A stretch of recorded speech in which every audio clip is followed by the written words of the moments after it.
Hello everyone. In this video we'll go over questions 17 to 24. First, let's talk about graphs in general. We learned about two types of graphs, position versus time and velocity versus time. In the case of position versus time, the slope is equal to the velocity. This is because the slope is the change in the y-axis divided by the change in the x-axis. And here the change in the y-axis is the change in the position over the time taken, and this is exactly the definition of velocity. So basically the slope is the velocity. In the case of velocity versus time, the slope represents the acceleration. And this is because the slope represents the change in the y, which will be in that case the change in the velocity, divided by the change in the x, which is in this case the change in the time, and this is the definition of acceleration. Now we learned in the graph lab that the slope could be increasing, decreasing, or constant. Also it could be negative or positive. So when you have a graph of y versus x, if you have a straight line, this indicates that the slope is constant. If you have a parabola, then the slope is increasing. And if you have a curve concave down, then the slope is decreasing. Also, you could have a constant slope, but in the negative direction. So this is a negative slope, but it's constant. And in general, you need to be able to read the graph. You need to, for example, be able to tell if x is increasing, is y is increasing or decreasing. Okay, so for question number 17 here, the answer is C, because we are talking about position versus time graph, which is this one here, and the velocity is constant and it's non-zero. So the graph has to be straight line, and straight line represent constant slope, and since the slope is the velocity, hence the velocity is constant. In question number 18, the answer is D. Here we are still talking about position versus time graph, but now the object is moving with an acceleration, a constant acceleration. So it's not constant velocity anymore. The velocity actually is increasing. Hence, the position versus time graph has to represent an increasing slope, because the slope is the velocity and the velocity is increasing. And as we learned before, increasing slope is represented by a parabola. As we see here, the parabola represents an increasing slope. So it has to be a parabolic curve. In question number 19, the answer is C. Now here we are talking about velocity versus time graph for an object that is moving with a constant acceleration. Now the slope of the velocity versus time graph represents the slope, and since the slope is constant, then the graph should yield a straight line that has an angle. The answer to question number 20 is C, where both graph A and B represent an object that have zero acceleration. Now recall that zero acceleration means the velocity is constant. Now graph A is position versus time, and the slope represents the velocity, and since the slope is a constant, then the velocity is constant.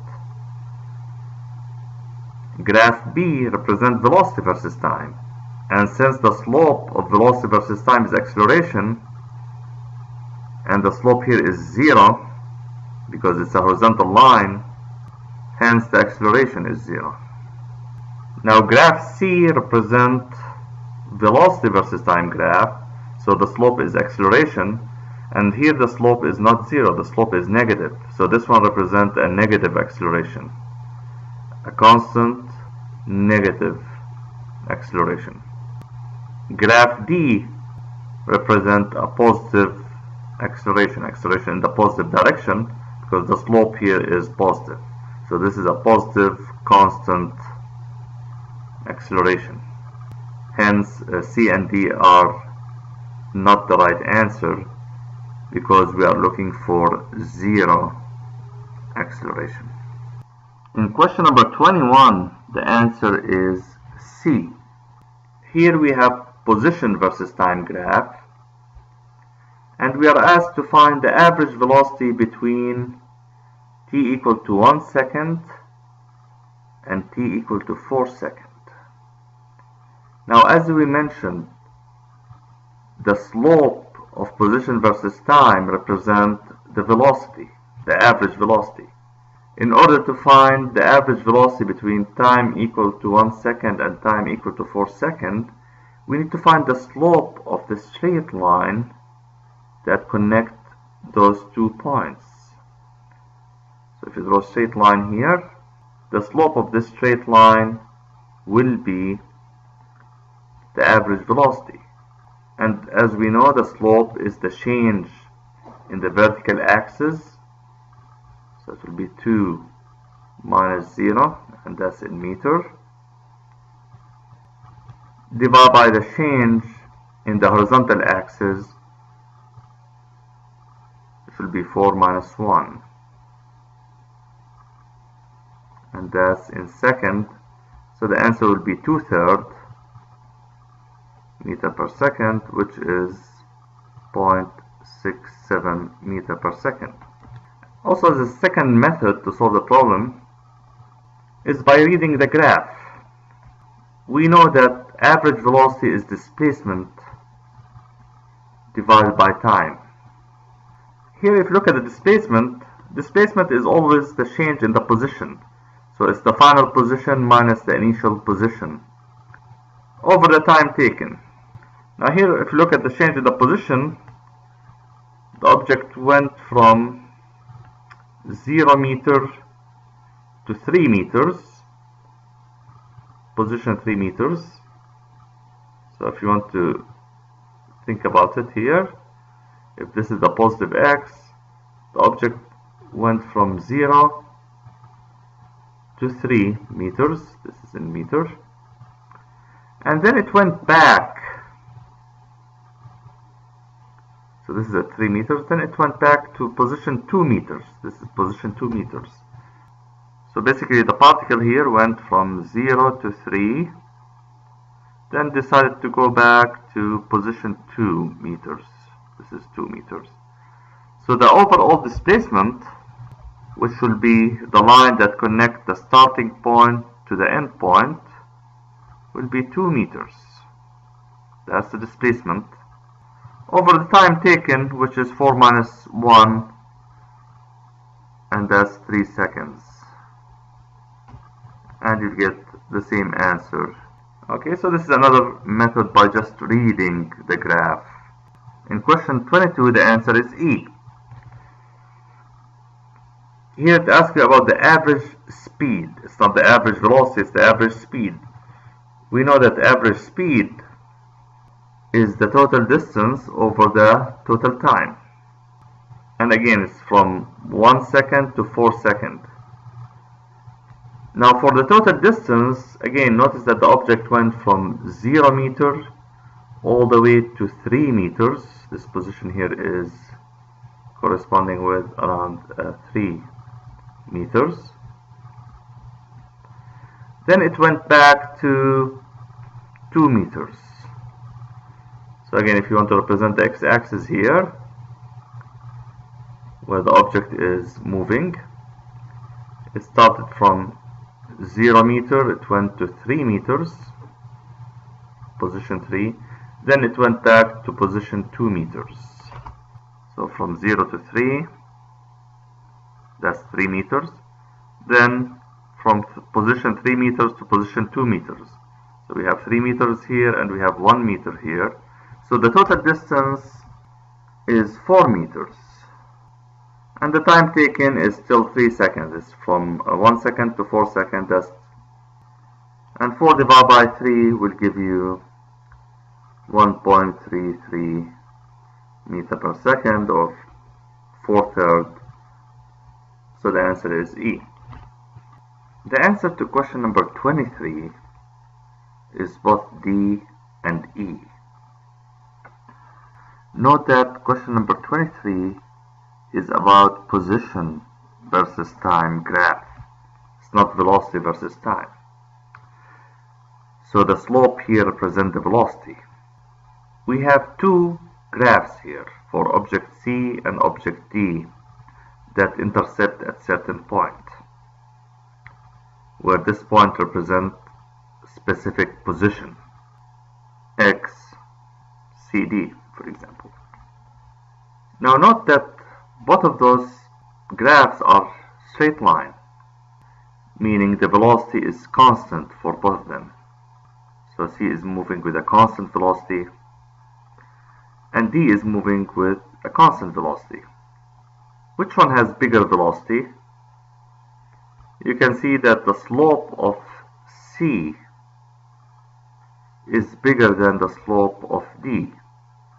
Of course, the slope is represented by the angle or the steepness of the straight line.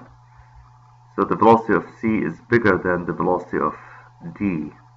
Now, how about the acceleration of C and D? Now, since both of them are moving with a constant velocity, hence both of them have zero acceleration. So the acceleration of C and the acceleration of D are zero. So now if you look through the options, option A talks about magnitude of acceleration of C bigger than D, and this is not true because both of them have zero acceleration. Option B suggests that C has less acceleration than D, and again this is wrong. Option C says that at t equal to 10 seconds both cars have the same velocity, and this is not true because both cars have constant velocity and their velocity will never be the same. The velocity of C is always bigger than the velocity of D, hence C is not the answer. Option D says that both cars have the same acceleration, and that's true. Both of them have zero acceleration. Option E says the cars meet at time 10 seconds, and that's correct. At time 10 seconds, the graphs intercept at a certain position, and this will be the position at which they will meet. This position corresponds with 10 seconds. The answer to question number 24 is D. Now in question number 24, you need to be able to read the graph. The question is about the speed of this particle, basically the instantaneous speed. It's not talking about the average speed, instantaneous speed at different moments. Now if you look at the graph is velocity versus time, and you can see it's a straight line with a positive slope, so we have constant acceleration, constant positive acceleration. But if you look at the behavior of the velocity, whether it's increasing or decreasing, at time 0 the velocity is negative 2.5. Now recall that positive and negative are indication of direction. The magnitude, on the other hand, is always positive. Direction could be either positive or negative. So at time 0, the velocity of the particle is negative 2.5 meter per second, meaning the particle is moving in the negative direction with a velocity of 2.5 meter per second. After 1 second, the velocity, as you see, is decreasing. So the velocity is going down. So for example, after 2.5 seconds, the velocity is negative 1. So here, the velocity, so after 2 seconds or 2.5 seconds, the velocity is around 1 meter per second in the negative direction, taking this direction to be positive x and this direction to be negative x. Then at t equal to around 3.7 seconds, the velocity is 0. So now at this point the velocity is 0. So again, initially the velocity is 2.5 meter per second in the negative direction. After around 2.5 seconds, the velocity is 1 meter per second in the negative direction. So the velocity is decreasing until it reaches 0 after 3.7 seconds. Past 3.7 seconds, the velocity is positive, which indicates that the particle switched direction. So at t equal to 4 seconds, the object is moving in the positive direction with a velocity of around maybe 0.2 meter per second. As you see, the velocity is increasing steadily. So at 5 seconds the velocity is 1 meter per second, at 6 seconds the velocity is around 1.5, and so on. So now the object is moving in the positive x with increasing velocity. So overall we can see that the velocity was decreasing in this portion here. This was decreasing velocity, decreasing. Now in this portion of the graph, the velocity is increasing, which represents this motion here. So while it was moving in the negative x direction, the velocity was decreasing until it reached 0. Then it switched direction and started moving in the positive x direction, and now it's increasing. Now how about the acceleration? You can see while it's moving in the negative x direction, the acceleration was positive, in the positive direction, and hence the object was decelerating. And while the object was moving in the positive x direction, the acceleration was still positive. And since the velocity and the acceleration are in the same direction, we have acceleration. This is why the slope did not change. The slope was always constant and is positive because the acceleration was always in the positive x direction. But the reason we had deceleration at the beginning because the velocity was in the negative direction while the acceleration was in the positive direction. That caused the object to decelerate until it reached 0, and then after that it stopped accelerating, and now it's accelerating in the positive direction, in the same direction as the velocity.